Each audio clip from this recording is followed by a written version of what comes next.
Wolfpack Nation, thank you so much for tuning back in here for part 2 here. I know, obviously, it probably wasn't a tough decision to tune back in because, let's be real, this is going to be a fun conversation here. I've been looking forward to this part. So if you haven't checked out part 1 yet with Coach Edmonds, make sure to go check that out. As again, we talk about her time at Rice, talk about the transition process to the head coaching side, talk about the transfer portal, a bunch of different stuff. So definitely make sure to go check that one out.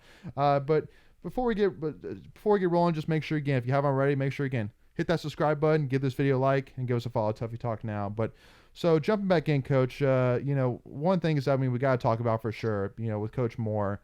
There's no doubt, I think, to any of us that, how amazing of a job he's done, at his time at NC State. But one of the things, honestly, too, because, a lot of times, you don't really know a lot of the insight in terms of, what's done. Like, you see the results, but you may not necessarily know kind of what caused it. And definitely from us interviewing former players like Ace Koenig and talking to former players as well, one of the things that is undeniable about Coach Moore is he's probably one of the hardest working coaches that I've ever heard of. Now, again, I'm saying this not like I've talked to every head coach or know how hard every coach works, but I just know that period, point blank, he works hard. That man, he watches film like crazy. I know Coach Ace basically would tell stories about how he would sleep in the office sometimes, watching film. And so want to kind of, if you don't mind, obviously I know you know the man very well, but do you have anything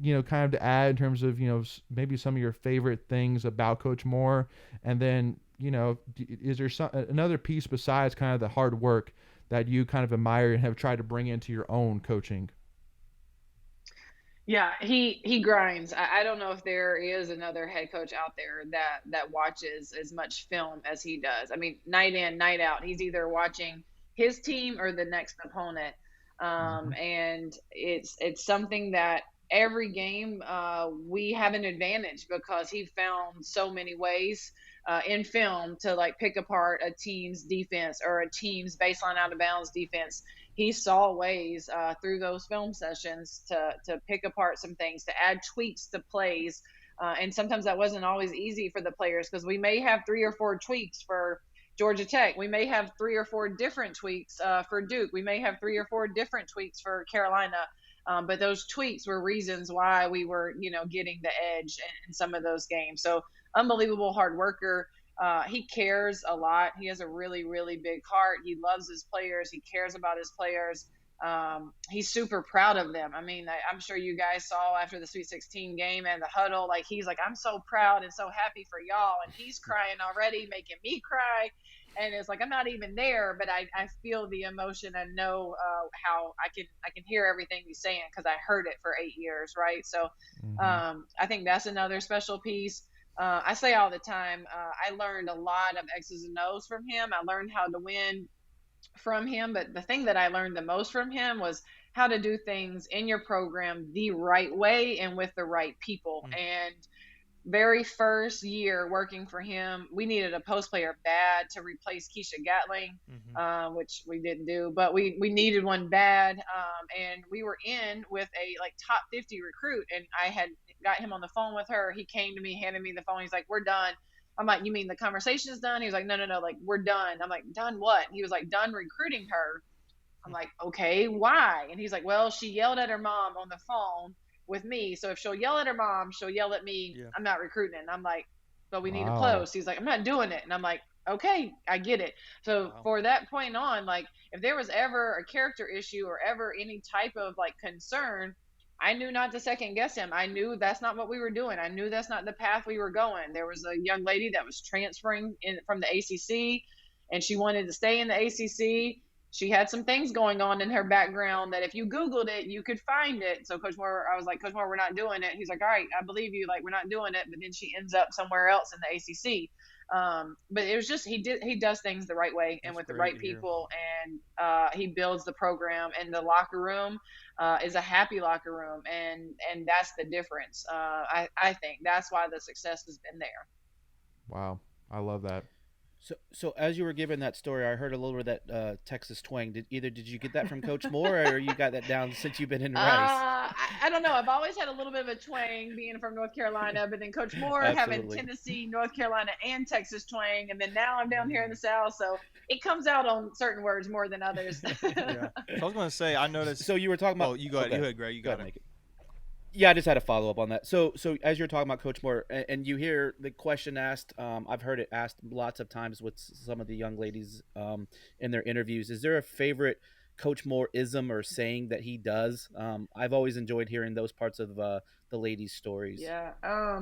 I love the ones that he would say, like after we would win a game, but it wouldn't be a pretty game, and he would say, "It's an ugly baby, but it's our baby, so we'll take it." I've heard So that one. I Yeah, love yeah, that that's a one. good one. There's just so many, and so many that he keeps you on your toes. You never know what he's gonna say. Um, and so there's definitely a ton more that I'm sure that if I thought of after this, I'd be like, man, I wish I Sure. would have said that one. But the ugly baby always comes to my mind. It'd be funny to know Yeah. if your own players now could say the same thing about any euphemisms you may have developed over time. That'd be curious to know. True, true. It's Yep. funny in certain circumstances. I'll be like, my old boss would say, and I would like hit them with Yeah. what he would say. You have to So they probably do have some of that already. That's They have cool. some old boss stories. Yes. Yep. Nice. Yeah. Well, I Love was it. saying, I mean, obviously you and Coach Moore close. But I saw a story on Twitter recently. I think it was Valentine's Day that he had flown down to Houston to deliver you the AC title ring. Is that right? Yeah, I mean, it was Valentine's Day. It worked out really well that there was also a recruit game going on for a Oh, top okay. ranked recruit that they're recruiting from Texas. Sure. But he was like, "Hey, are you available that day? If so, I could fly and go see this kid. We could also have lunch together, and I could bring you Yeah. your ring." And I was like, "Yeah, absolutely." So it worked out. It benefited me to get the ring, but he was also able to see me, give me the ring, but also go see a Cool. recruit. So it worked out. I just think But that's yes. great that y'all are still have a very close relationship, and I mean that Oh it yeah, shows the camaraderie and the family environment that you were talking to earlier. for sure. I Yeah. mean, we sometimes I hang up the phone and I look down and I'm like, we were just on the phone for an hour and 45 minutes. Like, what in the world? Or he'll text me at 3 o'clock in the morning, y'all's time, and it'll be 2 o'clock in the morning. He's like, "Why are you Wow. responding?" I'm like, "I'm watching film. You taught me well." He was like, "You're right. I'm watching film too." So I love there's it. definitely a lot Yeah. still Awesome. there, and he's been a great mentor. Even this year, I've called him on a lot of things, and he's walked me through a lot of things. So definitely very close and very appreciative of him. I love it. And let me ask you one clarification thing too. So when it comes to the ring, because so I know like for like the NBA and NFL or whatever, it's like basically if at any point you're on the roster of the team that wins it all, you get a ring. So I mean, I know obviously in terms of like whether you deserve it or not, there's no doubt. I mean, you did your part to build this program just like Wes Moore did. But I mean, was it like that? Like there's like a technicality of that you do get a ring because of this, or was it that Coach Moore and the team basically said we want to give Coach Edmonds this ring So this ring was for that he brought to me was the ACC last year? last year's. Gotcha. It wasn't completed in time before I left, so he brought it out there to me. Oh, that's so cool. So, what's one thing, if you don't mind sharing, that you end up calling Coach Moore about that you never thought you would have to ask him about, like something that in one of those in my job they call it as duties as assigned other. Like what would be something like that where you were like, well, how do I even handle this? Yeah, This is off the wall. yeah. Hmm. I've called him a lot about. First of all, I had 10 players on roster this year. I had 2 injuries, so I got down to 8. I called him a lot, like, man, Wow. how do I get through practice? Like, how can I get better at Yeah. picking the ball defense? And I have 4 post players and 3 guards that are available to me today. Or what are some drills that I can do that are competitive and I can't go 5-on-5? Things that you think as a basketball coach, you're always going to have at least 10 players. You're always going to be able to have five Yeah. on five. So, I mean, I called him about a lot of those things. Um, the I lost the game in quadruple overtime to UNC Charlotte at Charlotte. I activated a manager before that game and had to actually put her in the game. Wow. And I was Wow. sick. I didn't sleep for days after it because we had some leads and we lost them. and then it would end up going into another overtime. And I was just like, man, now I know what you feel like. I feel like, how do I get over this? Like, I feel awful. So it was just, he was like, no, you got to look at it the other side. Like, you played a manager and you still went Yeah. into 4 overtimes your first year playing 3 post players at the same time because others had fouled out, and in your first year to the number 1 team in the conference. Like, you should be proud of yourself. And I'm like, I'm not. I feel awful. Like, we should have won that game. So there's been a lot of things that I've caught him for that I probably could, the list could go on and on. I feel like that's a story you're going to tell in 10 or 15 years. Yes. Like, that's the story that's going to stick with you for a while. It is. That's one of those. Yeah. For sure. So let me ask you this one scenario that I definitely thought about because you guys were rolling there at the end. So what if come Selection Sunday they said and the 16th seed Rice University is going to play NC State, and then you had to go to Reynolds, and in my head I'm thinking that'd be so cool, but in the back of my mind I'm sure from your shoes you'd be like, oh my God, this is insane. Because how can you even did that ever even go through your head? Man, what if this ever happens? What if I have to go play NC State and at Reynolds? And sit on the visitors bench. That's look at me. I'm just going, oh my gosh, this is crazy. It would have felt really, really weird. It would have probably been pretty awesome though. And then in the NCAA tournament, if I had it, that is what it is. Let's go in there, let's give it our best shot, and let's do what we can. People are asking me all the time, just come out here and play. I'm not coming to NC State just to play NC State. I'm not going to do it. I'm not trying to take that beating quite yet. Let me get a few more players in here, and let me get the program kind of going, and then maybe. But if it's an NCAA tournament, I would just probably really be excited in the moment to be able to coach in Reynolds, even if it is against Westmore and against the great NC State team that was there this year. So that would have been crazy, but it would have been pretty awesome too at the same time. Sure, no doubt. So let's talk some NCAA. So I know one of the things that you had told me is that you had the chance to go to the Final Four and watch the games there. So let me ask you. Did UConn see after whooping on Stanford seem like the number 6 overall seed? No. I have a hard time believing that they were number 6 overall. There's a lot of things that should have been different with the bracket. I think ultimately UConn should have been in Wichita bracket, and Baylor should have been in Bridgeport's region. I think that's the first thing that should have been corrected. Or if you had to keep UConn in Bridgeport, then I think honestly Louisville and NC State should have been flip-flop, because NC State was the regular season and the ACC tournament champions. They should not be paired up with UConn in Bridgeport. So if Louisville was the lowest 1 seed, then they give them that battle. Right. But to be rewarded with UConn and Bridgeport, it was awful handing. Awful. Well, I'm curious. When you say rewarding, you're putting that in air quotes, right? The what? When you say rewarded, you're actually putting that in rewarded. air quotes, right? Yes. Yeah. Go ahead, Macon. Oh, I think we lost him. Yeah, he's coming back in. So are you there? Give it a second. Yep. Oh.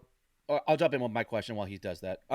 So I was up there at Bridgeport. I traveled up there, and I thought everything, just looking at that game, and it was probably, honestly, women's game. It's probably the best game I've ever been to in person, bar none.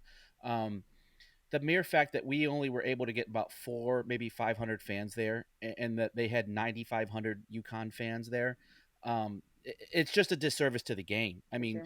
They, you hear all these talking heads that they want to grow the game, and they're all about equality and yada yada, blah blah blah blah blah. And until you start doing something, I just think it's just all talk. Mm-hmm. At the end of the day, it's the relationships that ESPN has built with Connecticut. Mm-hmm. It's the NCAA putting rear ends in seats.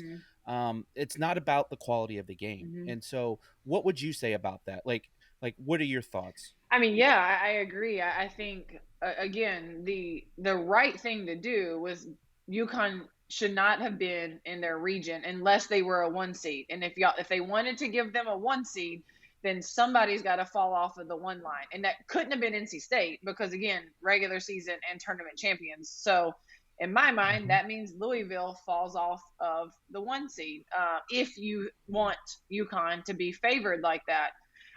But even when we were, when I still say we a lot, when NC State was announced as the one seed in Bridgeport, the tickets were already 75% sold out. And at that point in time, they were 150 something for the game. Whereas the same game in Greensboro was like $45. So that was a really just unfair disadvantage for NC State and not fair for their experience. And I get it. UConn fans are everywhere. So even if they were in Wichita, there would have been a lot of UConn fans there for them in Wichita. But it's a whole different level when you're 80 miles away from your campus and you're hosting a regional site. Like, if you're not a one seed and you're hosting a regional site, you should not be able to play in that game. So NC State's young ladies and players, they deserved, and staff, they deserve more than that. And so I think there's been a ton of tweets. I don't know if it even like phases anybody. I don't know if anybody NCAA is like going to come forward and say, you know what, like we were wrong for that and we apologize. I don't know if that'll ever happen. So no, yeah, it's not the NCAA's way. No. Kind of like we just got something we're supposed to just deal with and figure it out. And it's unfortunate. It's really, really unfortunate. I tweeted after that game, if that game is played anywhere else, NC State wins the game. I have no doubt in my mind. Anywhere else. Agree. Like, so I'm just disappointed for them. The last thing I want to say about that, and you mentioned the ticket prices, and you're 100% spot on. I bought them on StubHub because by the time we advanced, I could have bought them earlier. Like, hindsight being what it is, we're going to advance. But the night that we advanced, there was no tickets available on Ticketmaster, and that I spent $150 a ticket off of StubHub, and thankfully, by the grace of Coach Moore's wife, Linda, she hooked me up with getting some tickets that they had gotten, and I got them for face value. Mm-hmm. If it hadn't been to that just running into them in the lobby of the team hotel, I would have spent another probably $400 a ticket for that game. So the NCAA has to do something better to get teams more allotments of tickets. I know when I've gone to the men's game, I've bought them through the Wolfpack Club. They've got an allotment of 200-300 tickets. And then, look, if we don't sell them, just release them back. Yeah. I mean, UConn would have snapped them up and no problem. Mm-hmm. So if you're going to grow the game, you need to make it more accessible for fans of all teams. Yeah, they didn't want NC State fans there, though. It's unfortunate. Exactly. So, and I'm done. I'm off my soapbox. It's just been something that's been at my crawl for the last 2 weeks, and I want to see the women's game get so much better because I've been going to women's basketball games. So Old Dominion is in your conference, obviously. I remember going to their games when Dawn Staley was playing at Virginia in the NCAA tournament when we had Tina Pinachero, Wendy Larry was the coach. Like, I love the women's game, and I really want to see it get better. Yeah. And so, obviously you're here to help promote that, and we definitely appreciate that. Absolutely. Mm-hmm. Before we continue, I want to take a quick second to tell you about our sponsor, Flightland's Jessup Insurance Group, that has your whole world covered, with agents in 5 offices throughout eastern North Carolina to help you decide how much coverage you need, offering policies for home and auto, recreational vehicles, commercial, crop, health, life, and employee benefits. They are able to combine options to find a comprehensive solution that works for you. Flightland's Jessup protects the things you love so you can spend less time worrying and more time enjoying them. Find them on Facebook and Instagram at Flightland's Jessup. You can also visit their webpage at www.flightlandsjessup.com. So please make sure to go and check them out. Go ahead, Macon. No, you already hit it on it. He covered my question if I was going to get about the scheduling. Okay, cool. So talking a little bit here, about the team a little bit. So, I mean, I think there's no doubt talking about this team that, first of all, I mean, it's always like, I think you're kind of getting this conversation piece with kind of like when you're kind of comparing like LeBron James versus Michael Jordan, where it's like, well, it's 2 different eras. Like, you can't necessarily compare the 2 eras. So basically why I'm saying that is basically saying like, I think that this team could have an argument for being one of the best teams to ever play at NC State in terms of talent wise. I mean, top to bottom, was experienced, was talented, was deep. I mean, I told the story on live stream and a couple times I'll tell it to you again, Coach, about like even when we were beating FSU badly in the tournament, we put in our scrubs, like that team looked really good. Like, like even our our scrubs, quote unquote, looked, would probably start, a lot of schools. So I mean, it's would you kind of make an agreement on that, And I mean, because I know you obviously had a huge hand in building this team for sure and getting the Diamond Johnson, the Madison Hayes, but I mean, it's a bold statement, but I truly think that, it has a lot of merit to it. Yeah, I agree. I think it's one of the best, if not the best, teams that NC State's ever had. I know it is from 90s on for sure, right? I mean, I think it's got to be. There's just so many pieces, and they had 5 great starters, but then you got 2 other kids, and Diamond Johnson and Jada Boyd, who would go and start on any other ACC program 100%. like right away. So you have 7 starters on your team, and night in, night out, you never knew who was going to be the top scorer, because it's like, okay, Elisa's like, tonight's my night, I'll take it. And then the next night it's like, all right, Jakia, it's your night. The next night, Raina. The next night, Diamond. The next night, Jada Boyd, KJ, Kai. Like, I mean, there's just so many pieces, And then, I mean, you have a great game from Camille Hobby in Kansas State for the second round game. Like, I mean, she came out and it was awesome. But then you're right. You get in Isaiah James too, getting some minutes in. I mean, they were deep. I mean, they were really deep. They were really good. Another hats off to Coach Moore. How he made them come together. How he created the culture. How he kept the culture of, this is what we're trying to do. It is we over me. Like, I need everybody bought into that. Accept your role, and we're going to have the greater good happen for the team. I mean, hats off to him, because I know that wasn't easy, but they did it, and they were able to see the benefits because of them all buying into whatever their role was. I'm sure Elisa wanted to play more minutes. I'm sure KJ wanted to play more minutes. I'm sure Diamond wanted to play more minutes, or Raina wanted to play more minutes, but they all bought into, okay, I'm out. So-and-so's got me, like, and she's got my back tonight, and I'm not playing the greatest, so now it's her turn, or whatever it may be. But they were really good and really, really fun to watch. And so, yeah, I would agree. I think one of the best teams NC State's ever had. Absolutely. And definitely too, I definitely do got to ask you, Diamond Johnson, I know you said that you had a big part in bringing her in, but one of the things I know that we've mentioned a couple times, how she's one of the few players that's ever women players that's actually ever been a part of the Allen Iverson, team or league, whatever it's called. And I mean, and there's no doubt watching her on the court that, I mean, her talent is, I mean, it's elite. I mean, there's just no doubt how quick she is, how great she could shoot the ball, she can get to the basket. And you could really see, from game 1 and then seeing how she played versus UConn, that she really started to buy into the fact that, okay, like, I want to be a team player. Like, like I was making a statement basically saying, like, when we played the first game against South Carolina, it seemed like she still had that kind of that Rutgers mindset of like, okay, I need to do everything myself. But then, like, towards the UConn game, it was like she made plays for the team. She was dishing the ball out. She was really trying to. So, I mean, I really love to see how she really settled in, but also grew her game as well. So, I mean, obviously, heading into next season, she's definitely going to be, probably the star piece that we're going to be talking about a ton this offseason. So, I mean, what is kind of as a former recruiter of her and also a coach, what is something else about her game that, you can kind of talk about, kind of from that coaching side and also recruiting her as well? Yeah, I mean, Diamond, we obviously recruited her really, really hard out of high school. As Coach Moore would say, the devil led her astray. There's another one-liner for you. The devil led her astray over to Rutgers, and then she came back and her mind was right, and she made the right decision to come to NC State, where she belonged the whole time. So I think I agree. I think over the course of the year, you saw her get more and more comfortable in her role, more and more comfortable in what NC State women's basketball is about.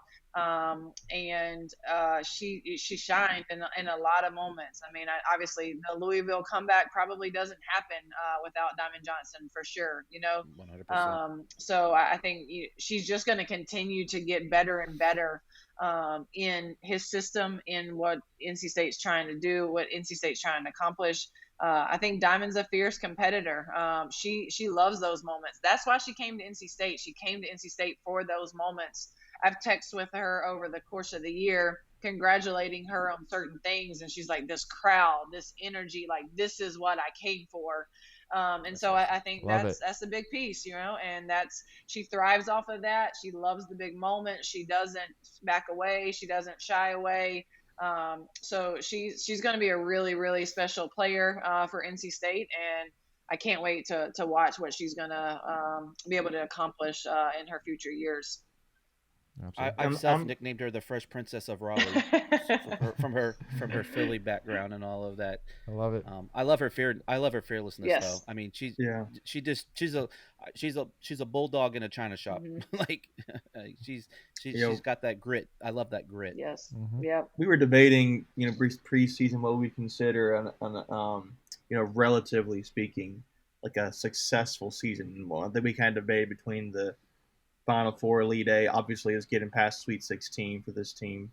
There was so much talent. But I'm curious, I know Layton kind of touched on this, but from your side, how do you think this team should be remembered? I mean, they obviously made it to Elite Eight, but they kind of had it spoiled with the funky NCAA positioning and in my opinion, one of the better teams. Do you have an opinion without kind of setting it up any more than that, just what you think this team should be remembered for? I mean, I think this team is, the one who won the third straight ACC tournament championship. This team is the one who won the first regular season championship in 30 years. I think that's right. Yeah.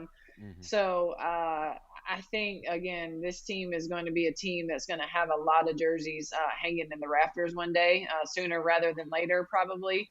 But I think, again, those four seniors, KJ, Kai, Raina in particularly, they came back to write a story. And Coach Moore's been talking about it all year long, and especially in the tournament. They wrote a pretty special story. Elite Eight is great. They should have been They could have got past that if it wasn't for the NCAA. But Elite Eight's not easy. I mean, getting to Sweet 16 3 years in a row is not easy either. I mean, we should have got over that hump probably sooner than we did. But it's not easy like that. Those are hard games against great teams, and you just never know how the ball is going to fall, how the whistles are going to get called, all those things. So. But I do think this team is the team that found a way to take an additional step, just like he talked about with his step 2. Like they found a way to take it to another level, and they set the bar really, really high for what NC State can accomplish, and what the team expectations are moving forward. But it's not just the Elite Eight; it's the regular season championship. It's the 3-time ACC tournament championship. All of that's, it's just really special. It's not easy to do. Yeah. Well, and one last kind of thought, kind of heading into the last question here is, one other thing which I want to throw in there as well is, I would love anybody to show me 2 or 3 games within the past maybe 5 years that were better than that UConn-NC State Elite Eight game. I mean, that game was, one that, literally the whole time during our watch party, it had 2 million views, I think, which is the most watched women's game for the year. It's awesome. Up until the South Carolina game, but yeah. Sure. But yeah, again, it like literally the whole time, even when we were losing, like we kept saying on the watch party, this has been an amazing game. Like it's been 2 teams that haven't played really sloppy. It's just that both teams were playing really well and playing against each other, and it really took Paige Beckers having the overtime of a lifetime to beat us. I really think that's really what beat us. So that's another thing I would say as well, that this team will be remembered for one of the greatest games that women's basketball has had in recent history for sure.